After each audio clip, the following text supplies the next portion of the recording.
আজ আপনাদের শোনাব সত্যজিৎ রায়ের ছোট গল্প টেরোড্যাকটিলের ডিম।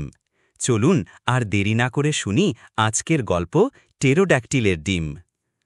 বদনবাবু আজকাল অফিস ফেরত কার্জন পার্কে যাওয়া বন্ধ করেছেন, অথচ আগে তিনি রোজ পার্কে যেতে খুব ভালোবাসতেন। প্রতিদিন সন্ধ্যায় অফিস থেকে সোজা সেখানে গিয়ে সুরেন ব্যানার্জির মূর্তির পাশের একটা বেঞ্চিতে ঘণ্টাখানেক চুপচাপ বসে জিরিয়ে নিতেন। তারপর ট্রামের ভিড়টা একটু কমলে তিনি একটা ট্রাম ধরে শিব ঠাকুর লেনের বাড়িতে ফিরতেন। এখন পার্কের ভেতর দিয়ে নতুন ট্রাম লাইন পাতা হয়েছে। গাড়িঘোড়ার শব্দে পরিবেশটাই একেবারে নষ্ট হয়ে গেছে। এখানে বসে কয়েকটা মুহূর্ত শান্তিতে কাটানোর আর কোনো মানে হয় না। অথচ অফিস থেকে সোজা বাড়ি ফেরাও অসম্ভব, টিনের কৌটোর সার্ডিন মাছের মতো বাসে গাদাগাদি করে। তাছাড়া বদনবাবুর রোজ কিছুটা সময় বের করে নেওয়াটা ভীষণ দরকার, শহরের মধ্যে যেটুকু প্রাকৃতিক সৌন্দর্য অবশিষ্ট আছে তা উপভোগ করার জন্য।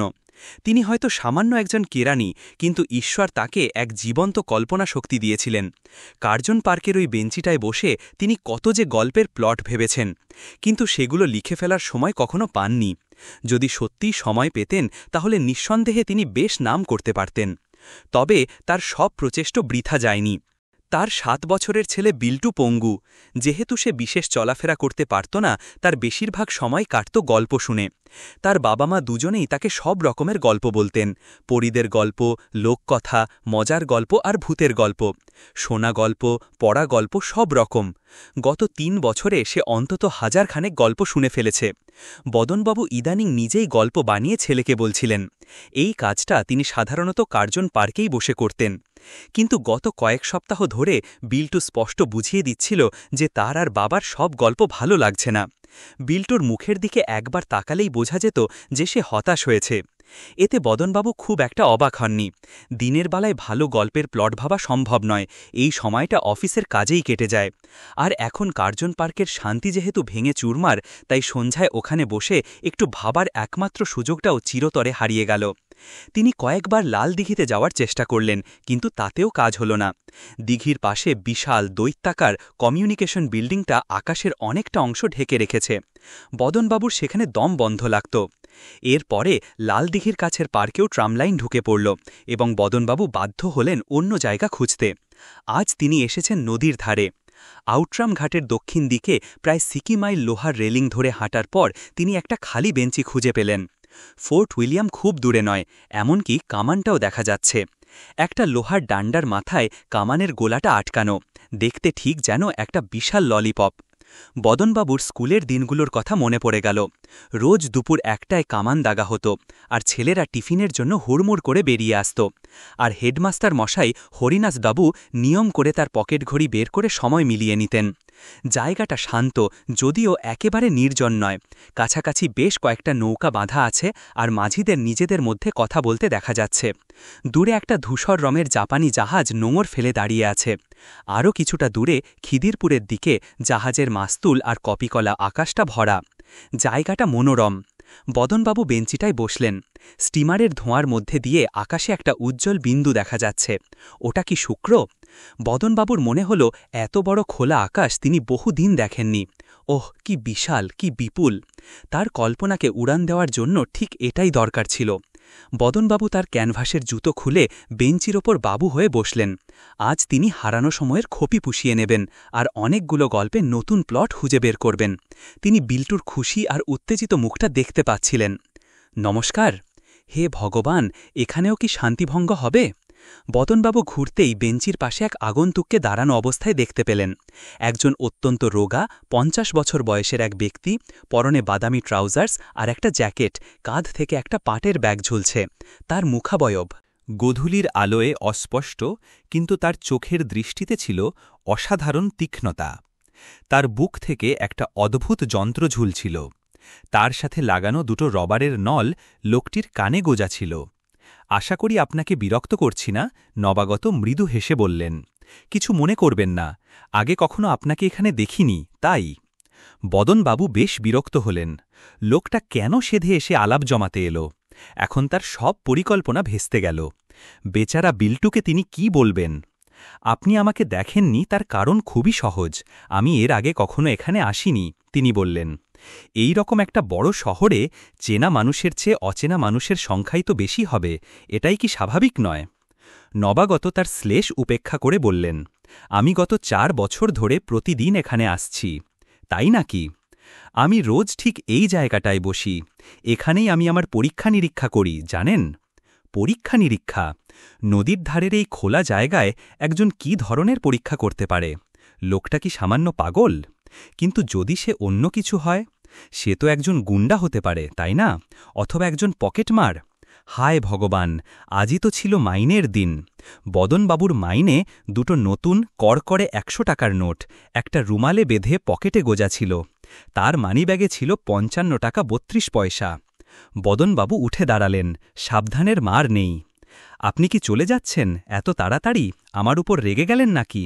না না। তাহলে? আপনি তো এইমাত্র এলেন, তাই না? এত তাড়াতাড়ি চলে যেতে চাইছেন কেন? হয়তো বদনবাবু একটু বেশি সাবধানী হয়ে পড়ছেন। এতটা ভয় পাওয়ার কোনো কারণ নেই। যাই হোক, দূরে নৌকোগুলোতে তো অনেক লোক রয়েছে। তবুও বদনবাবু ইতস্তত করলেন, না, আমাকে যেতেই হবে, দেরি হয়ে যাচ্ছে। দেরি? এখন তো সবে 5:30 বাজে।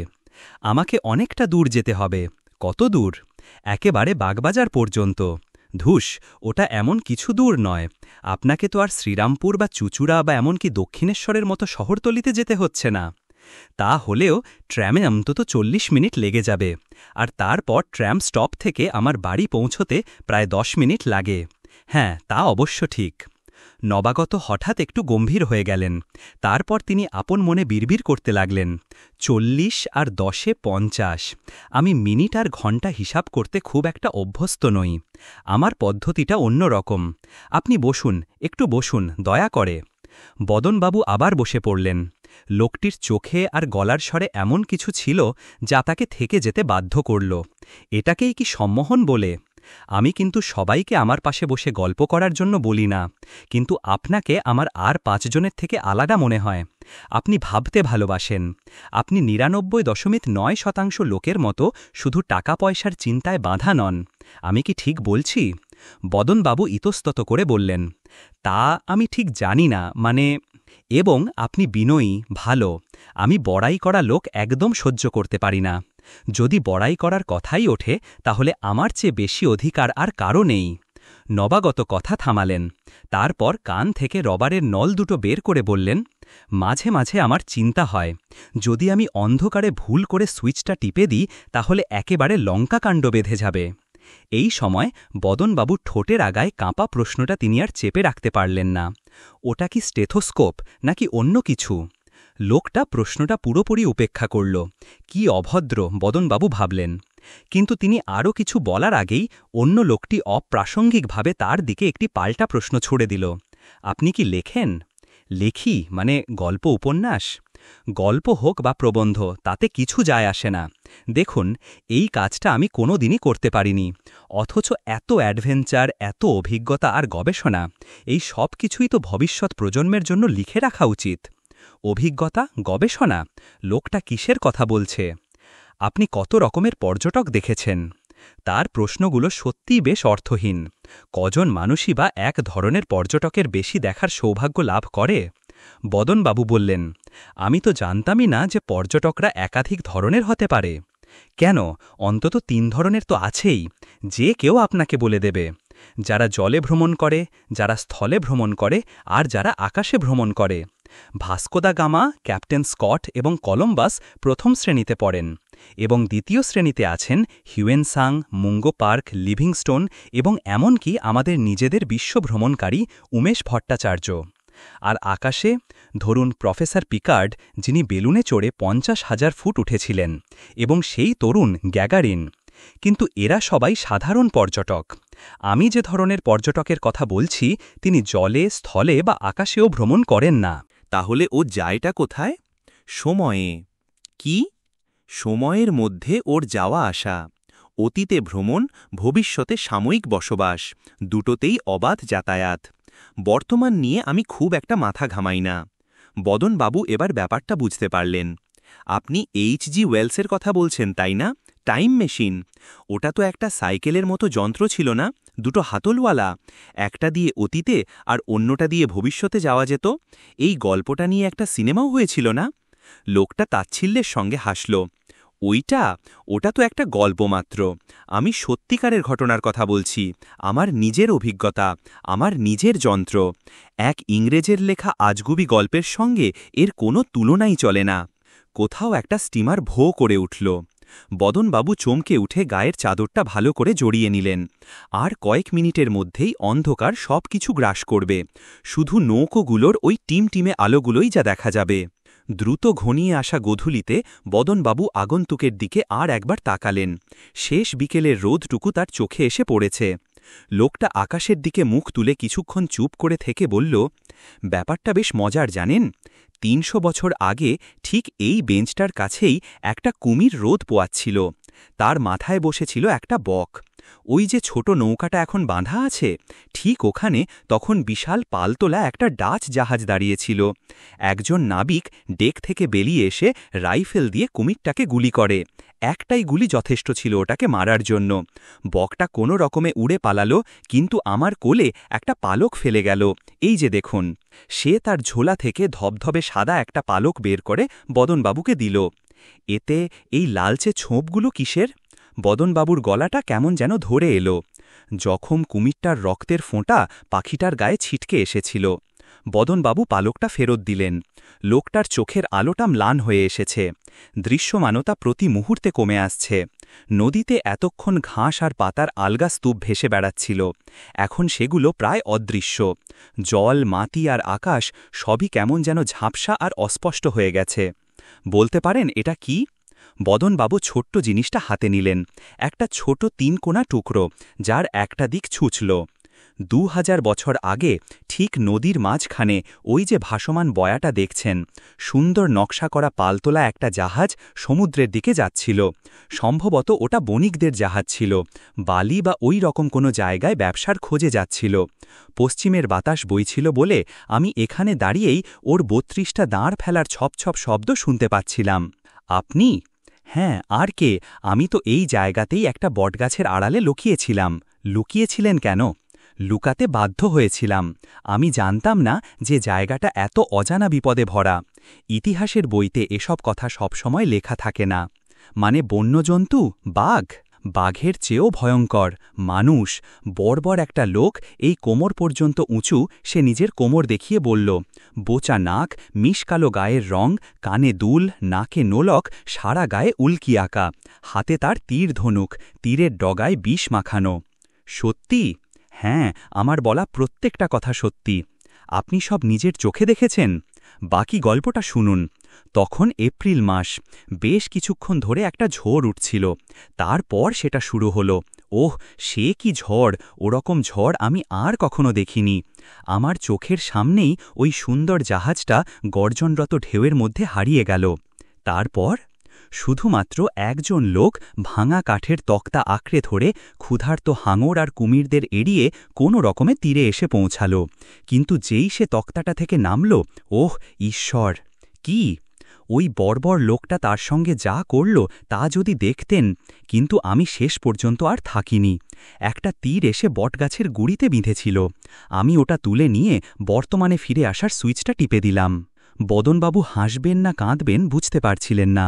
ওইটুকু একটা যন্ত্রের মধ্যে এত জাদুকরী ক্ষমতা কি করে থাকতে পারে? এটা কিভাবে সম্ভব? আগন্তুক যেন তার মনের কথা পড়তে পারল। এই যে যন্ত্রটা দেখছেন, সে বলল, এর এই দুটো রাবারের নল আছে, এগুলো কানে গুজে দিলেই হবে। এই ডান দিকের সুইচটা আপনাকে ভবিষ্যতে নিয়ে যাবে, আর বাঁ দিকেরটা অতীতে। এই যে কাঁটাওয়ালা একটা চাকা দেখছেন, এতে তারিখ আর বছর লেখা আছে। আপনি যে তারিখে যেতে চান সেটা ঠিক করে নিতে পারবেন। অবশ্য স্বীকার করতেই হবে যে মাঝে মাঝে এটা প্রায় ২০ বছরের লক্ষ্যভ্রষ্ট হয়, কিন্তু তাতে খুব একটা পার্থক্য হয় না। আসলে এটা তো সস্তার মডেল, তাই অতটা নিখুঁত নয়। সস্তা? এবার বদনবাবু সত্যিই অবাক হলেন। হ্যাঁ, সস্তা, শুধু আর্থিক দিক থেকে। ৫,০০০ বছরের বিজ্ঞানসম্মত জ্ঞান আর অভিজ্ঞতা লেগেছে এটা বানাতে। লোকেরা ভাবে বিজ্ঞান শুধু পশ্চিমে এগিয়েছে আর এদেশে কিছুই হয়নি। আমি আপনাকে বলছি, এখানে অসাধারণ অনেক কিছুই ঘটেছে, কিন্তু সে খবর কজন রাখে? আমরা কোনোদিনই নিজেদের জ্ঞান জাহির করার মতো জাতি ছিলাম না, তাই না? আমাদের ইতিহাস দেখুন, অজন্তার গুহার দেয়ালে যারা ছবি এঁকেছিলেন তাদের নাম কি কেউ জানে? প্রাচীন পাহাড় খোদাই করে ইলোরার মন্দির কারা দানিয়েছিল? ভৈরবী রাগ কে সৃষ্টি করেছিলেন? বেদ কে লিখেছিলেন? বলা হয় মহাভারত লিখেছেন ব্যাসদেব আর রামায়ণ লিখেছেন বাল্মীকি, কিন্তু সেই শত শত মানুষের কথা কি কেউ জানে যারা মূল পুঁথিগুলোর ওপর কাজ করেছেন, অথবা যারা আসলে এর সৃষ্টিতে অবদান রেখেছেন? পশ্চিমের বিজ্ঞানীরা প্রায়শই জটিল গাণিতিক সূত্র নিয়ে কাজ করে নিজেদের নাম কামিয়েছেন। আপনি কি জানেন গণিতের শুরুটা কোথা থেকে? শুরু? কিসের শুরু? বদনবাবু জানতেন না। শূন্য, লোকটি বলল। শূন্য? হ্যাঁ, শূন্য। বদনবাবু থমকে গেলেন। লোকটি বলে চলল, 1, 2, 3, 4, 5, 6, 7, 8, 9, 0। এই কটা সংখ্যাই তো ব্যবহার হয়, তাই না? শূন্য একা থাকলে তার কোনো মানে নেই, কিন্তু যেই মুহূর্তে আপনি 1-এর পাশে বসালেন হয়ে গেল 10, 9-এর থেকে 1 বেশি। জাদু, মাথা ঘুরিয়ে দেয়, তাই না? অথচ আমরা এটাকে খুব স্বাভাবিক ব্যাপার হিসাবে মেনে নিয়েছি। সমস্ত গাণিতিক সূত্র এই 9টি সংখ্যা আর শূন্যের ওপর ভিত্তি করে তৈরি। যোগ, বিয়োগ, গুণ, ভাগ, ভগ্নাংশ, দশমিক, বীজগণিত, পাটিগণিত, এমনকি পরমাণু, রকেট, আপেক্ষিকতাবাদ কিছুই এই 10টা সংখ্যা ছাড়া চলতে পারে না। আর জানেন এই শূন্য কোথা থেকে এসেছে? ভারতবর্ষ থেকে। প্রথমে এটা গেল পশ্চিম এশিয়ায়, তারপর ইউরোপে এবং সেখান থেকে সারা বিশ্বে। বুঝতে পারছেন আমি কি বলতে চাইছি? জানেন আগে পদ্ধতিটা কেমন ছিল? বদনবাবু মাথা নাড়লেন, তার নিজের জ্ঞান কত সীমিত। ওরা রোমান পদ্ধতি ব্যবহার করত, নবাগত লোকটি বলল। কোনো সংখ্যা ছিল না, যা ছিল সবই অক্ষর। 1 ছিল আই, 2 ছিল আই, 3 ছিল VI, কিন্তু 4 হয়ে গেল দুটো অক্ষরের সমাহার, IV। 5 আবার একটা অক্ষর, V। ওই পদ্ধতিতে কোনো যুক্তি ছিল না। আপনি 1962 কিভাবে লিখবেন? আমাদের পদ্ধতিতে শুধু 4টে আলাদা সংখ্যা লিখলেই হয়ে যায়, তাই না? জানেন রোমানে কতগুলো অক্ষর লাগত? কতগুলো? 7টা। MCMLXI। এর কোনো মানে হয়? যদি আপনাকে 888 লিখতে হতো, আপনার সাধারণত 3টে সংখ্যা লাগত। সেটা রোমান পদ্ধতিতে লিখতে গেলে আপনার 1 ডজন অক্ষর লাগত। DCCCCXXXVI। ভাবতে পারেন বিজ্ঞানীদের নিজেদের বিশাল সূত্রগুলো লিখতে কত সময় লাগত? তাদের সকলের সময়ের আগেই চুল পেকে যেত, বা আরও খারাপ, মাথায় পুরোপুরি টাক পড়ে যেত। আর চাঁদে যাওয়ার পুরো ব্যাপারটা অন্তত 1000 বছর পিছিয়ে যেত। শুধু ভাবুন, আমাদের দেশেরই কোনো এক অজানা অনামী মানুষ গণিতের পুরো ধারণাটাই পাল্টে দিয়েছিলেন। তিনি দম নেওয়ার জন্য থামলেন। দূরের গির্জার ঘড়িতে 6টা বাজল। হঠাৎ চারদিকটা এত উজ্জ্বল মনে হচ্ছে কেন? বদনবাবু পূর্ব দিকের আকাশে তাকিয়ে দেখলেন গ্র্যান্ড হোটেলের ছাদের পেছন থেকে চাঁদ উঠেছে। পরিস্থিতি বদলায়নি, লোকটি বলে চলল। আমাদের দেশে এখনও অনেক মানুষ আছেন যারা সম্পূর্ণ অপরিচিত এবং সম্ভবত চিরকাল সেভাবেই থেকে যাবেন। কিন্তু বিজ্ঞানে তাদের জ্ঞান পশ্চিমের বিজ্ঞানীদের চেয়ে কিছু কম নয়। তারা প্রায়শই গবেষণাগারে কাজ করেন না, বা তাদের কাগজ, বই বা অন্য কোনো সরঞ্জামের প্রয়োজন হয় না। তারা শুধু চিন্তা করেন আর সমস্যার সমাধান বের করেন, সবটাই মনে মনে। আপনিও কি সেই রকমই একজন? বদনবাবু নরম সুরে জিজ্ঞাসা করলেন।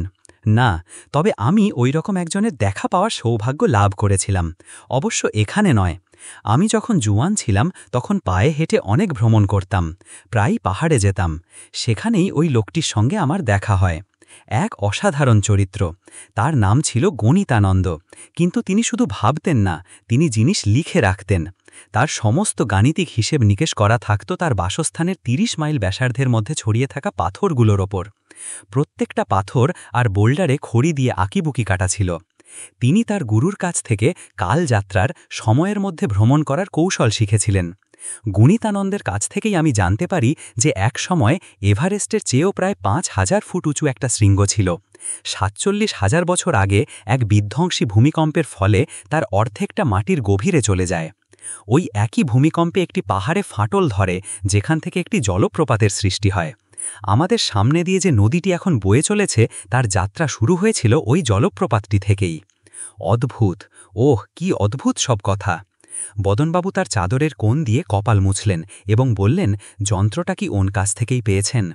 হ্যাঁ, মানে না, উনি ঠিক আমাকে দেননি, তবে এটা বানাতে যে উপাদানগুলো লাগে সেগুলোর কথা উনিই বলেছিলেন। আমি সেগুলো সব সংগ্রহ করে যন্ত্রটা নিজে বানিয়েছি। এই যে নলগুলো দেখছেন, এগুলো আসলে রবারের নয়, এটা একরকম গাছের ছাল যা শুধু পাহাড়েই পাওয়া যায়। একটা অংশ বানানোর জন্য আমাকে কোনো দোকানে বা কারিগরের কাছে যেতে হয়নি।